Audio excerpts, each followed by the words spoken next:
नमस्कार. हेल्दीफाय with doctor नियती ह्या YouTube चॅनलवर तुमचं स्वागत आहे. जर तुम्ही नवीन हा व्हिडिओ बघत असाल तर तुम्हाला आवडला तर सबस्क्राईब अवश्य करा. मित्रपरिवाराला सुद्धा सांगा. तुमचे प्रश्न तुम्ही कमेंट बॉक्समध्ये सुद्धा विचारू शकता. हेल्दीफाय विथ डॉक्टर नियती हे यूट्यूब ग्रुप्स पण व्हॉट्सॲप ग्रुप्स पण आहेत. तर तुम्हाला जर ह्या व्हॉट्सॲप ग्रुपमध्ये सामील व्हायचं असेल तर तुम्ही तुमचे नंबर मला पाठवू शकता किंवा माझ्या नंबरवर तुम्ही व्हॉट्सॲप करू शकता. मी तुम्हाला या ग्रुपमध्ये सामील करून घेईन. आजचा जो प्रश्न आहे तो असा आहे की जेव्हा सर्दी खोकला होतो तेव्हा आपण आहार काय घ्यावा. गरम गरम खावंसं वाटत नाही ह्या उष्णतेच्या ऋतूंमध्ये.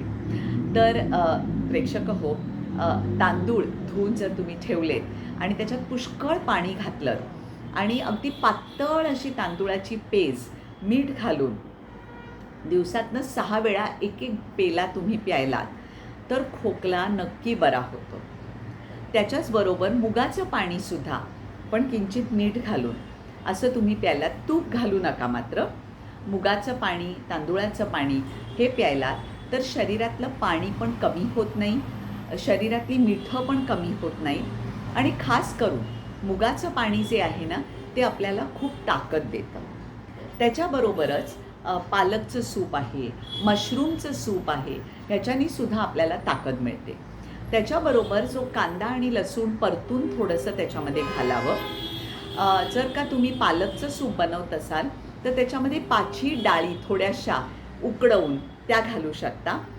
मांसाहार घेत असाल तर चिकनचा ब्रॉथ जो आहे तो ह्या पालकच्या सूपमध्ये तुम्ही घालून घेऊ शकता, ज्याच्याने त्याची पोषक तत्त्व खूप वाढतात.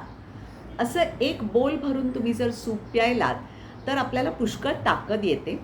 सर्दी खोकल्यामुळे आपल्याला भूक नसते, घसा खरवडलेल्यासारखा असतो, त्यामुळे काही खावंसं वाटत नाही. त्याचबरोबर जर का कोमट पाण्याच्या गुळण्या करणार असाल तर त्या कोमट पाण्यात मात्र मीठ घालू नका, कारण घसा जर खरवडलेला असेल, जखम झालेली असेल तर तिथे जास्त आग होईल. त्यामुळे कोमट पाण्याच्या साध्या गुळण्या त्याला आराम मिळण्यासाठी करा. पण हे असं कोमट तुम्ही सूप प्यायलात तर त्या जखमा भरून येतात. त्याचबरोबर जास्त उष्णता शरीरामध्ये होत असेल तर रात्री झोपताना कोमट दुधातनं 1 चमचा तूप, रात्री झोपताना कोमट दुधातनं 1 चमचा तूप घेतलं तर ह्या सगळ्या जखमा ज्या झालेल्या आहेत त्या भरून येतात. त्यामुळे ते काढे जे करतात ना, दालचिनी मिरी वगैरे, ते अवश्य गरम ह्याच्यामध्ये घेऊ नका.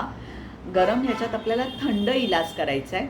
पण तो थंड इलाज म्हणजे कसा, भाताची पेज, मुगाचं पाणी थंड आहे, ते तुम्ही कोमट घेतलं तर तुम्हाला शरीराला जास्त त्रास होणार नाही.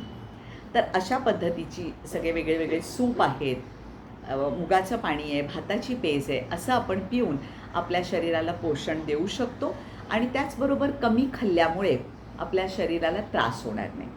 पण आता बघा, त्याचवेळी चैत्री नवरात्री येते आणि अनेक लोक उपवासाचे पदार्थ खातात.